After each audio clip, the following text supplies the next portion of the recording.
Wow. Wolves, take a bloody bow, man. Thank you so much for your service to the Premier League yesterday. Coming from 2 goals down in the second half to end up drawing 2-2 to top of the table Arsenal. Wow. I could not have imagined a script like that. I did not think it was going to happen. Arsenal literally dropped more points in the league yesterday with that draw to Wolves. Wolves, the worst team in the league by a mile. Already relegated, you could say. If it's not mathematically confirmed already, there's no denying it. Like, Wolves are going down. They are the worst team in the league by a huge stretch. I don't think I have seen a worse team than Wolves in the league in a really long time. I feel like I don't really remember. But yeah, this is just shocking. The gap is now at 5 points between Arsenal and City, who are breathing down Arsenal's neck. The gap could have been, 7 points if Arsenal had seen the game out to win 2-0 yesterday. But nope. Nope, they fumbled it. They bottled it, a lot of people are saying. They're even saying that Arsenal are going to bottle this league. I'm not so sure as I would that I would go as far to say that just yet. But it is looking like we're going to see history repeating itself with Arsenal, right? Like, this is now 10 points gained from a possible 21 points in the last 7 matches for Arsenal. That is very bad.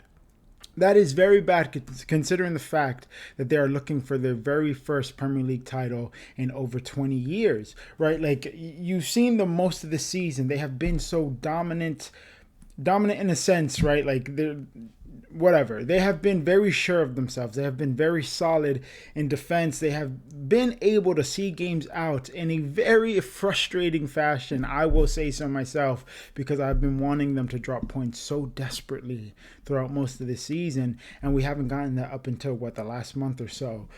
So yeah, they're looking like they're crumbling apart, and that last 30 minutes against Wolves yesterday was just so horrendous for Arsenal.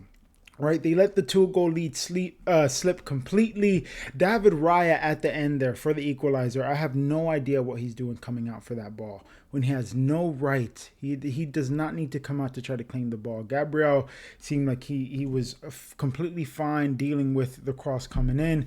David Raya comes, makes a whole mess of it, and here we go. Wolves end up tying 2-2 to end the game, and I can see from an Arsenal fan point of view how frustrating this is, because in the match you could see Arteta trying to get his players to calm down, right? Once Arsenal had let the first goal slip and it was 2-1 to Arsenal, you could see Arteta trying to get the players to just relax, slow the game down, control the game, control everything that's happening right now. Put your foot on Wolves' neck so you could see this game out and get 3 points, a very hard-fought 3 points. And Arsenal just kept hoofing it up the field and losing the ball quickly. And you could see Arteta literally just being like, I feel for that. I genuinely do. But we have seen this from Arsenal time and time again, especially in the last 4 years. You could take last season as an exception because if we're being completely honest, nobody was coming close to Liverpool on winning that title whatsoever. So Arsenal didn't necessarily really have a chance at the title at all last season. So you can't really say that they fumbled last season by coming in second place at all, because they didn't really have a sniff of it or a chance at all. So if City were at their best, I don't think that City would have a chance either. Right. But anyway, yeah, we have seen Arsenal in these title races. They have finished second place in 3 seasons in a row, 4 seasons in a row, something like that. And except for last season, you could see once February, March hits, they start to kind of crumble, right? Once March officially hits, that is crunch time in the Premier League. That's when you know who's strong enough to compete to the end and who isn't. And Arsenal always seem to crack around this time. Once the nitty gritty really starts to get up in your face, they start to kind of, I don't even know, they just start to wither out and die away. And we are seeing it right now. Like I said, 10 points from the last possible 21. That is so bad, right? What does this say about Arsenal, considering that City have been very poor this season? I will be the first one to tell you that. I'm a City fan. We have been god awful this season, right? Our transitioning has been horrible. On the ball possession has been awful as hell. We can't build up. We've been struggling to build out from the back. Like, City leak goals, have been leaking goals this season. Even last season, leaking goals, everything was terrible. You know what I mean? But we brought in the reinforcements. We brought in Mark Gahey. We brought in Antoine Semenyo. They have definitely helped us out 100% since they have come onto the side. And I'm not, I'm by no means am I City saying that City are back, with these two signings or whatever. Like, City still have a load to figure out if we actually want to overtake Arsenal in first place and end up winning the league come the end of it, right? But yeah, what does this say about Arsenal? Because City have been so bad. And to put it into more perspective, City went 4 games without a single win once 2026 came around. So to start out the new year, City went 4 games in a row in the league without winning, right? To start 2026, it was 1 win, 4 draws, and 1 loss, right? From January to February 1st. February 1st was the game against Spurs away, where we end up bottling a 2-0 lead and we ended up drawing 2-2, just like Arsenal did yesterday. Wow, crazy. But yeah, so 1 win, 4 draws, 1 loss in the last 6 matches from January to February 1st. All right. Arsenal had plenty of opportunities there to put their foot on this league, to kill City's chances 100% and say, this is my title now. Nothing at all. We are not there. The gap is at 5. City have a game in hand, right? We play Newcastle on Saturday. Then we got Leeds United the weekend after that. We can overtake them. And if that happens, right, this is all assuming that City do, get the 3 points against Newcastle and then get the 3 points against Leeds, right? And with Arsenal's next 2 fixtures as well, they're going to be tough. They're London Derby matches, right? That are Arsenal's next 2 matches. I can see them slipping up at least once in the next 2 matches. Will it be against Spurs? I highly doubt it because Spurs are shite. But Chelsea, I can see it happening. And if that is the case and City get the job done in the next 2 matches, what then? What does that say about Arsenal? Arsenal could have widened this gap to between 9 to 15 points at the top from City with the amount of chances that City have given them at the start of this new calendar year. And here we are right now. Gap's just 5. It is in our hands right now. It is in City's hands to get the job done and really show Arsenal what it takes to win this league. And this is the thing, right? Because this City side, this is a new City side. Right, like this is a new group of players that have not played together. From a lot of them, right? There's a good amount of them that have won everything together, right? John Stones, Ruben Diaz. If you want to count Vardio in there, yes. Foden, Bernardo Silva, Rodri, Haaland. Like there's still a decent amount of players on this side that has loads of experience, right? But the additions that we made last summer and then this January and even last January. This is a new group. This is a rebuilt squad, right? I kind of lost my train of thought. What was I going to say? Oh, okay. That's what I was saying. Sorry.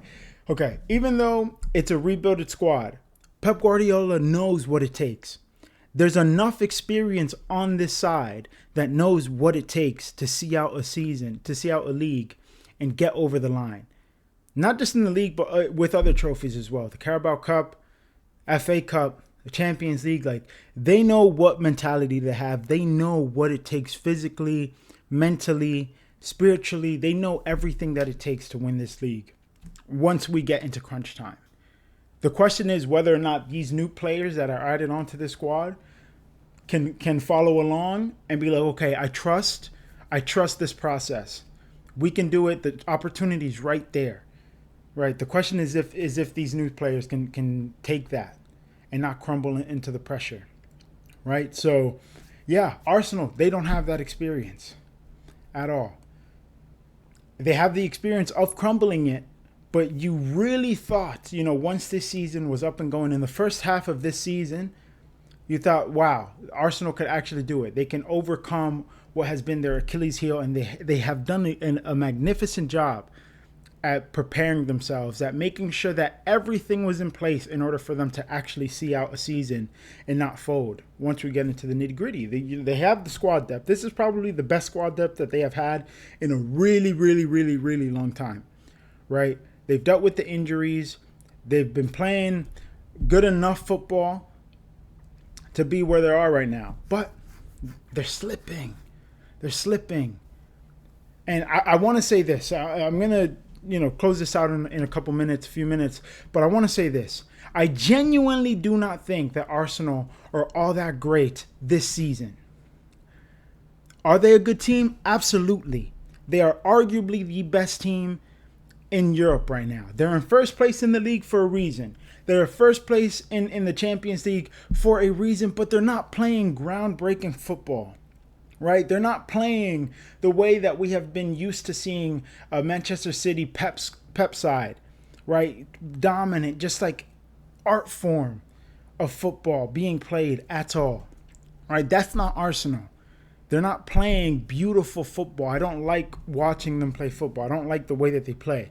I have never been one for this season, I have never been one to get on them for the fact that they've scored a lot of their goals on set pieces, throw-ins, whatever it is. I have never been one to criticize that because of the fact, like, hey, that's what's working for you. You know what I mean? You're playing against teams that are employing a very low block. They're being very rigid in defense. I get it. Do what you got to do. Play to your strengths to get the 3 points. I have always respected that. But at the same time, they're getting a lot of their goals from set pieces. Like, they're not playing entertaining football to me. And it is maddening to see Arsenal fans gas this team up like crazy. And I mean, I will say, in fairness, to the benefit of the doubt, absolutely, I would be gassed as well. My team was, if I was an Arsenal fan, we haven't won a league title in over 20 years. We're finally in the best position to do so. I would be gassed as well, but I'm realistic. You know what I mean? I am sick of hearing all these Arsenal fans saying, oh, we're the best, and the pundits asking Wayne Rooney whether or not Manchester United's 07-08 or 08-09 team would beat this Arsenal squad. And it's just like, mate, have you lost the fucking plot? This Arsenal side hasn't even won a single piece of silverware. What are we talking about? 07-08 United? Are you sick, my guy? This Arsenal squad wouldn't even come close to any of the city sides that have won a Premier League title under Pep Guardiola. They're not beating the Centurions. They're not beating the 2018-2019 squad that finished on 90. They finished in the high 90 somethings, with points, right? They're not winning the treble side. No. What are we doing? Get a flipping grip, man. Anyway, with all that being said, it's looking like the Carabao Cup final is going to be very, very important and can 100% determine the outcome of this Premier League title come the end of the season. All right, I said in my last video, this Carabao Cup final can be the catalyst for success to whatever team wins it. Right? I said how this City side need to win it because this group just needs to win something together to get that actual first taste and get hungry for more. But the same thing applies to this Arsenal side. They could just win something, win an actual trophy this season. In the way that they have been playing this season, the fact that they have been first place for a majority of this season, if not all of it, they can actually get something to remind them of the reward, right, of the goal.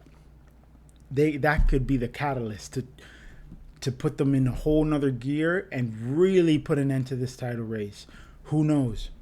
Or if they lose this Carabao Cup final, the psychological impact that it could have, it could either be positive and be like, yo, we really need to step it up, what the hell, or it could play mind games with them and give them some sort of imposter syndrome. I don't know.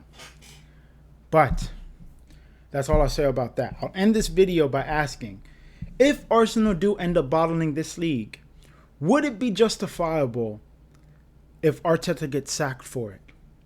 I genuinely don't know. I don't know. Maybe I don't have the head to be in this type of position, and I don't think I would ever be in a position where I'm making those type of decisions at a top level football club like Arsenal or anything like that. But if Arsenal do end up bottling this league, I don't know. I feel like it wouldn't necessarily be right to get rid of Arteta just yet, because he seems to be getting closer and closer and closer each year, right? So there's progress that you can actually track and see with your own eyes, right? But I don't know, because some people could say that if Pep was in charge of this squad, maybe he'd win the title with this Arsenal team. I don't know. I genuinely don't know. So I'll leave that up to you guys. Arsenal fans, if you're watching this, anyone, if you're watching football at all, you're watching this. If Arsenal bottled the league, would it be justifiable to get rid of Arteta? Why not? Let me know in the comments below. As always, like and follow for more. Hit that subscribe button, hit the notification bell. I'll see you guys on the next one.